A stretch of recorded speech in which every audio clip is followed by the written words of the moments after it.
இன்னைக்குதான் என் பழிவாங்கலுக்கு பிள்ளையார் சொல்லி போட போறேன். இன்னைக்கு இந்த வீட்ல ஒரு தலை உருள போகுது. சாதாரணமா புருஷன் கதவு தாப்பால் பொள்ளனதான் பொண்டாட்டி கோவப்படுவான்னு நான் நல்லா கேள்விப்பட்டிருக்கேன். நீங்க என்னடானா அப்படியே தலைகீழ பேசுறீங்க. நான் மத்த பொண்ணுங்க மாதிரி கிடையாது. அப்படியா? சரி, பாத்துக்கிட்டே இருங்க. நாளில இருந்தே இல்ல இன்னில இருந்தே என்னோட உண்ணாவிரதத்தை நான் ஆரம்பிக்கிறேன்.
அது புத்தமல்ல சகியே பெண்கள் கவிதைகள் அல்ல நீ சகியே.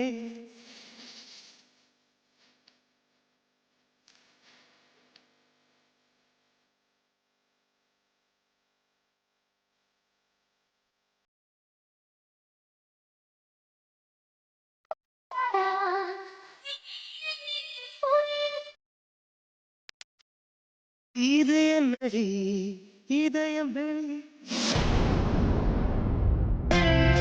அத்தை, அமிர்தா கல்யாணம் ஆனதுக்கு அப்புறம் ஃபர்ஸ்ட் டைம் மாப்பிள்ளையை கூட்டிக்கிட்டு நம்ம வீட்டுக்கு வரப்போறா. ஏதாவது ஸ்பெஷல் சமையல் பண்ணலாமா? அமிர்தாவுக்கு சேமியா பாயசமும் புளியோதரையும் ரொம்ப பிடிக்கும். அதையே செய்யலாமா?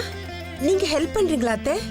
கல்யாணம் பண்ணிக்கிட்டு அவ ஒழிஞ்சு போனாலும் அவ பேச்சு இந்த வீட்ல இருந்து ஒழிய மாட்டேங்குது. அத்தை, அத்தை என்ன யோசிச்சுட்டு இருக்கீங்க? ஒன்னும் இல்ல சரோஜா, பாயசத்துல முந்திரி திராட்சை எல்லாம் கொஞ்சம் அதிகமா போட்டு பண்ணணும், சரியா? ஆமா, அந்த பாம்புக்கு சேமியா பாயாசம் ஒரு கேடு. ஏங்க, இன்னைக்கு ஆபீஸ் வேலை அது இதுன்னு வச்சுக்க கூடாது, சரியா? நம்ம பொண்ணு கல்யாணத்துக்கு அப்புறம் ஃபர்ஸ்ட் டைம் நம்ம வீட்டுக்கு வரா. இன்னைக்கு உங்க வெளி வேலையெல்லாம் ரத்து.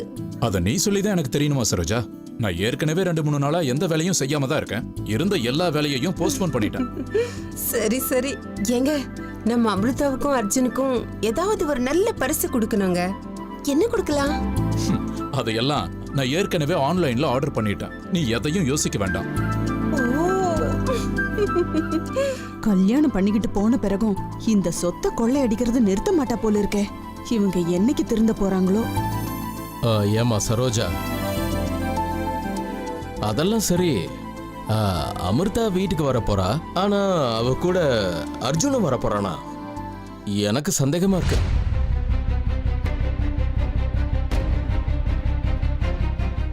ஏன் சித்தப்பா, ஏன் அப்படி சொல்றீங்க? அர்ஜுன் ஏன் வரமாட்டான்? ஏற்கனவே அவன் பாம்பு புத்துக்குள்ள கைய விட்டுருக்கான். அமிர்தா நேத்து நைட்டே அவனை சாகடிச்சிருப்பா. மாமா, என்ன யோசிக்கிறீங்க நீங்க? ஏன் அப்படி சொன்னீங்க? இல்லம்மா, அது மாப்பிள்ளைங்கும் போது மாமனார் வீட்டுக்கு வர கொஞ்சம் தயங்குவாங்க. அந்த மாதிரி ஏதாவது இருக்கும்னு நினைச்சேன், அதுதான்.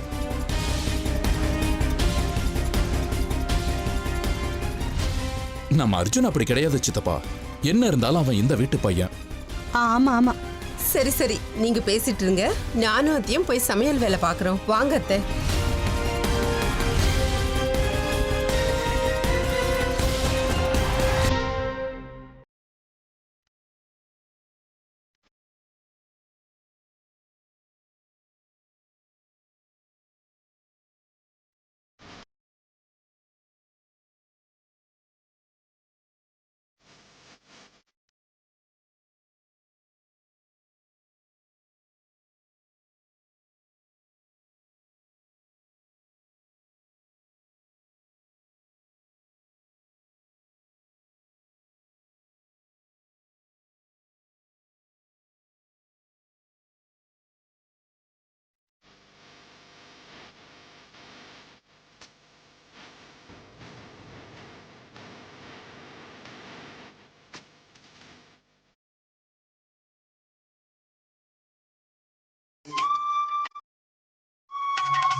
அப்பாடா, இது கனவு கிடையாதுன்னு இப்போ ப்ரூவ் ஆயிடுச்சு.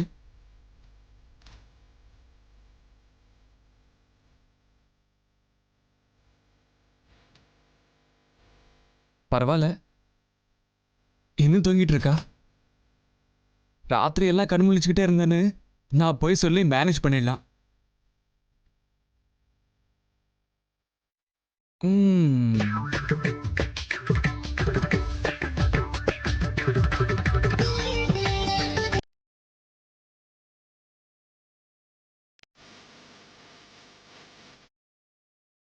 தூங்கும்போது நீங்க எவ்வளவு அழகா இருக்கீங்க.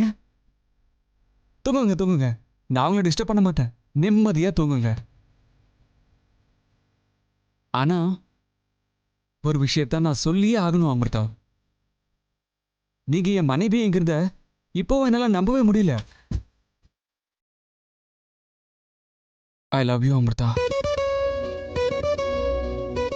உங்க வாயால ஐ லவ் யூன்னு சொல்ற அதிர்ஷ்டம் எனக்கு எப்ப கிடைக்க போதோ தெரியல. இன்னும் காக்க வைக்காதீங்க, நான் ரொம்ப நல்ல பையன். ஒரே ஒரு தடவை உங்க வாயில நீங்க ஐ லவ் யூன்னு சொல்லிட்டீங்கன்னா அது போதுங்க. அந்த நிமிஷமே செத்தாலும் பரவாயில்ல.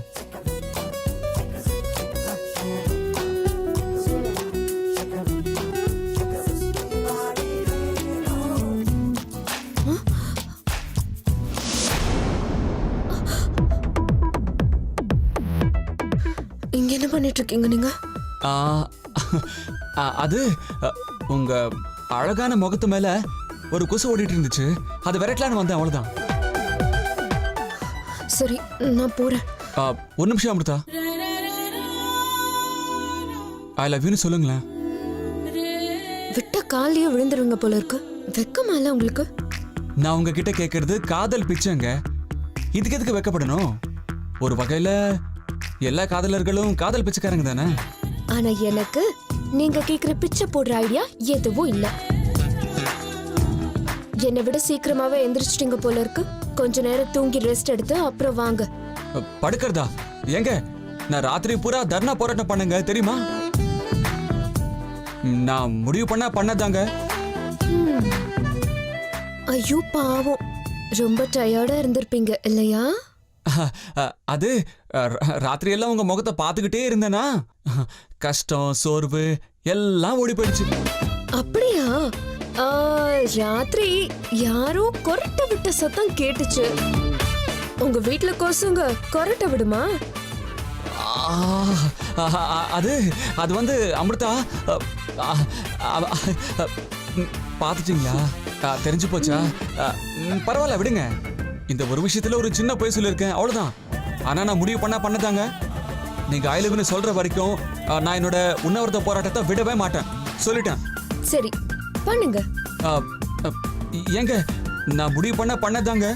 என் வார்த்தையை அவ்வளவு லேசா எடுத்துக்காதீங்க. சரி, உங்க இஷ்டம். எங்க மலையில இருக்கிற ஒரு பாறையை அடிச்சா கூட லேசா சாயுன்னு சொல்லுவாங்க. ஆனா இவங்க பயங்கர ஸ்ட்ராங்கா தான் இருக்காங்க. இருக்கட்டும் இருக்கட்டும்.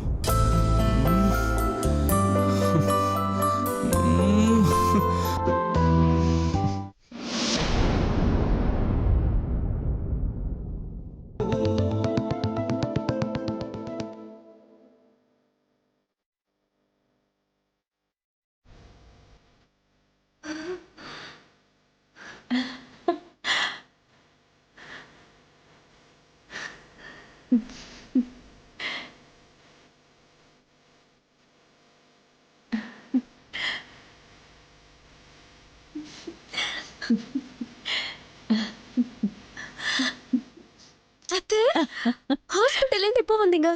இப்போ எப்படி இருக்கு? நான் இன்னைக்கு காலையிலே வந்துட்டேம்மா. பாரு எப்படி குத்துக்கல்லு மாதிரி இருக்கேன்னு பாரு. நான் ஆஸ்பத்திரிக்கு போனதும் தெரியல, திரும்பி வந்ததும் தெரியல. ஒரு பெரிய கண்டம் வந்த மாதிரி வந்து போயிடுச்சு.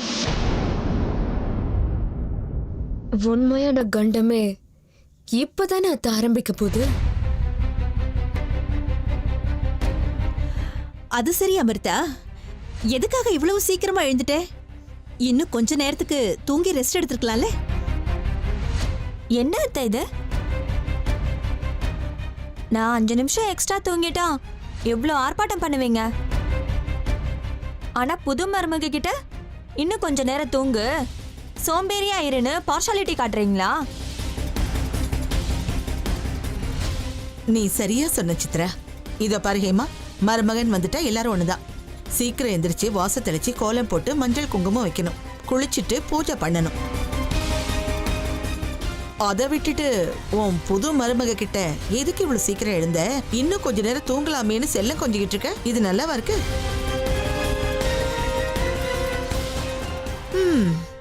எல்லாம் கலியுகம். இதுவே என் மயூரியா இருந்திருந்தா. நிறுத்துங்க அத்தை. இனிமே இந்த வீட்ல அந்த மயூரிய பத்தின பேச்சு வேண்டாம். ஐயோ, நான் இப்ப என்ன தப்பா சொல்லிட்டேன்?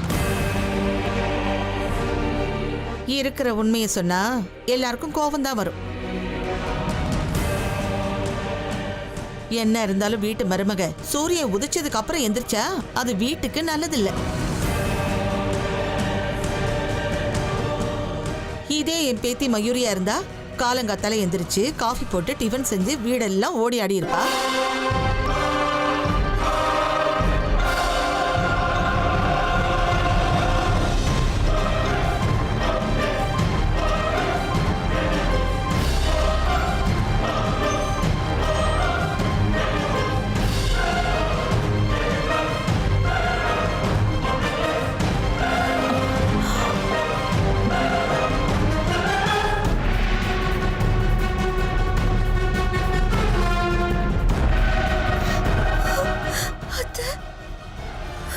வீட்டுக்கு வந்த முதல் நாளே எனக்கு இப்படி ஒரு அவமானம் ஏற்படும்னு நான் எதிர்பார்க்கல.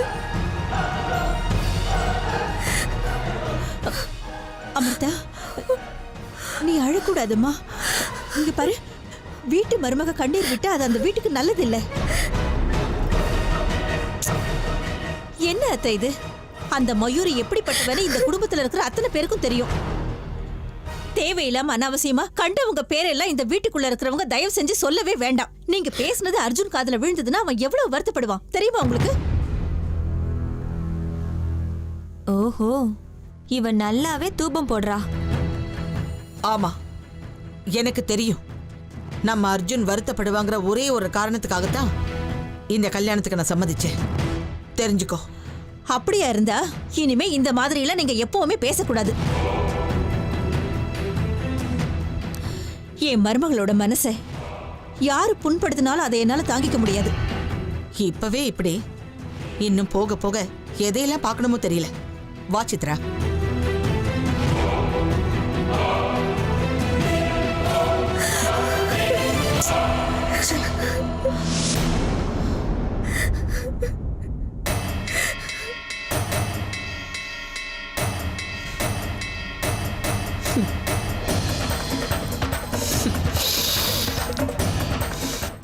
அம்பு குறி பார்த்துதான் விட்டுருக்கேன்.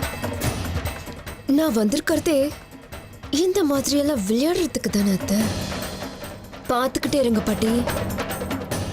இனிமேதான் உண்மையான விளையாட்டை பார்க்க போறீங்க.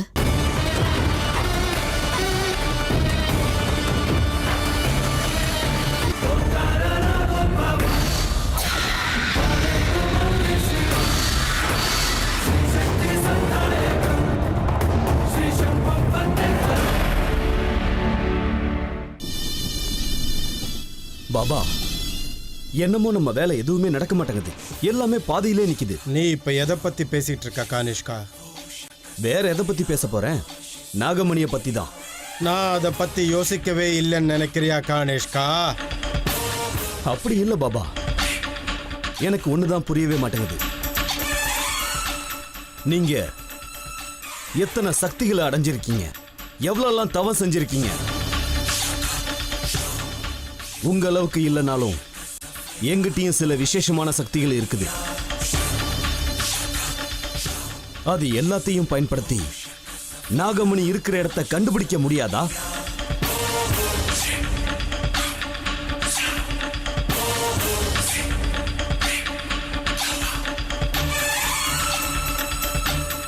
இல்ல ஏற்கனவே நீங்க நாகமணி இருக்கிற இடத்தை கண்டுபிடிச்சு எனக்கு தெரியக்கூடாதுங்கிறதுக்காக அமைதியா இருக்கீங்களா? கானிஷ்கா, இந்த பைரவ மேலேயே உனக்கு சந்தேகமா? அந்த நாகமணியை அடையணுங்கிறதுக்காகத்தானே உன்னை பூமிக்கு வரவழைச்சேன். அப்படி இருக்கும்போது அந்த நாகமணி விஷயத்தை நான் உங்ககிட்ட எப்படி மறைப்பேன்? கானிஷ்கா, நாகமணியை அடையறதுக்கு எப்படியும் உன்னுடைய உதவி எனக்கு தேவை. அப்படி இருக்கும்போது இந்த விஷயத்தை நான் உங்ககிட்ட இருந்து மறைக்க முடியுமா? எனக்கு தெரியும் பாபா. மன்னிச்சிருங்க, ஏதோ ஆவேசத்துல அந்த மாதிரி நான் பேசிட்டேன். அந்த நாகமணி சக்தி அப்பேற்பட்டது. அது இருக்க வேண்டிய இடத்தை யாருக்காகவும் எதுக்காகவும் நான் விட்டு தர மாட்டேன். இந்த ரகசியத்தை கண்டுபிடிக்கிறது நாகலோகத்தை சேர்ந்தவங்களா இருந்தாலும் எங்களுக்கு அவ்வளவு சுலபம். இந்த விஷயத்துல உங்களுக்கு என்ன உதவி வேணும்னாலும் என்ன கேளுங்க பாபா, நான் செஞ்சு தரேன். சபாஷ் கானிஷ்கா. உங்ககிட்ட இருந்து நான் எதிர்பார்க்கிறது இது மட்டும்தான். அப்படின்னா இப்ப என்ன செய்யணும் பாபா? ரொம்ப நாளைக்கு இப்படி சும்மா உட்கார்ந்துகிட்டு இருக்க முடியாது. ஜெய் மகாகாளி.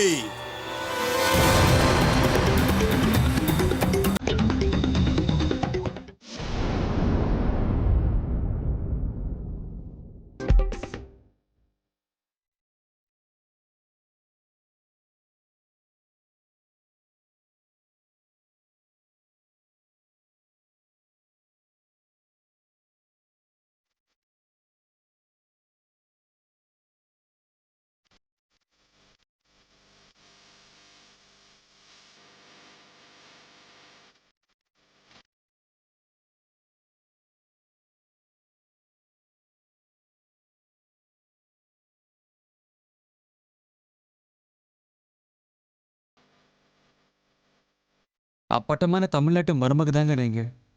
வைரமுத்து கவிதையில வர்ணிக்கிற பொண்ணு நீங்க தாங்க. இல்ல, பொண்ணு கிடையாது, கவிதையே நீங்க.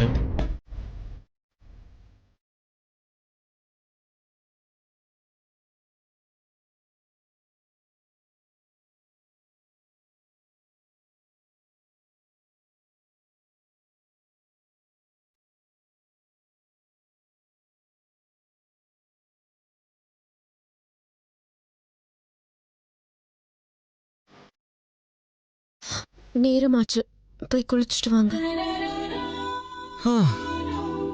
எப்பவுமே என்ன தூரமா தள்ளுறதுலே இருக்கீங்கல்ல? இருக்கட்டும்.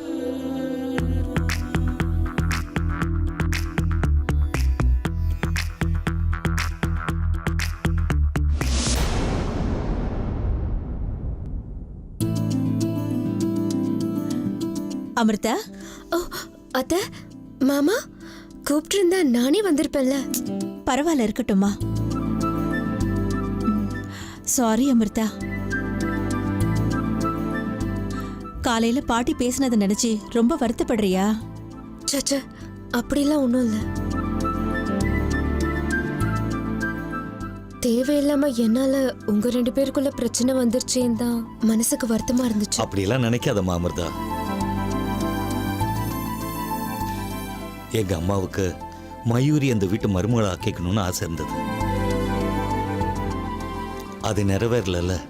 அந்த வருத்தத்துல அவங்க இப்படியெல்லாம் பேசிட்டு இருக்காங்க. இனி போக போக எல்லாமே சரியாயிடும் அமிர்தா. உன்னோட குணம் அப்படிப்பட்டதுமா. பாத்துக்கிட்டே இரு, நீ கூடிய சீக்கிரமே உங்க பாட்டி மனசுல இடம் பிடிச்சிருவ. எல்லாம் சரியாயிடும் அமிர்தா. சரியாகிறதுக்கு நான் விட்டாதானே? ஆமா, எங்கம்மா எங்க பையன்?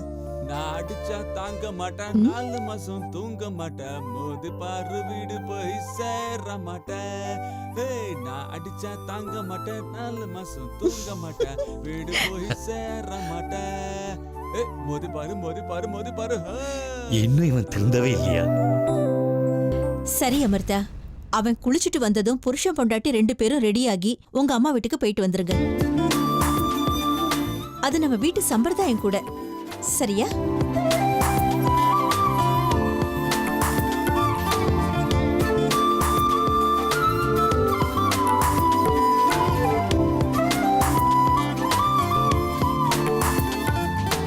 பாத்தியா ஹேமா, நம்ம அர்ஜுனுக்கு ரொம்ப நல்ல பொண்ணு மனைவியே கிடைச்சிருக்கா. ஆமாங்க, இவன் நம்ம அர்ஜுன் வாழ்க்கையில ஒரு விளக்கா இருப்பாங்கிறதுல எனக்கு சந்தேகமே இல்லை. நம்ம அர்ஜுன் ரொம்ப புண்ணியம் பண்ணிருக்கான் இல்லங்க? ஆமா, நீ சொல்றது உண்மைதான்.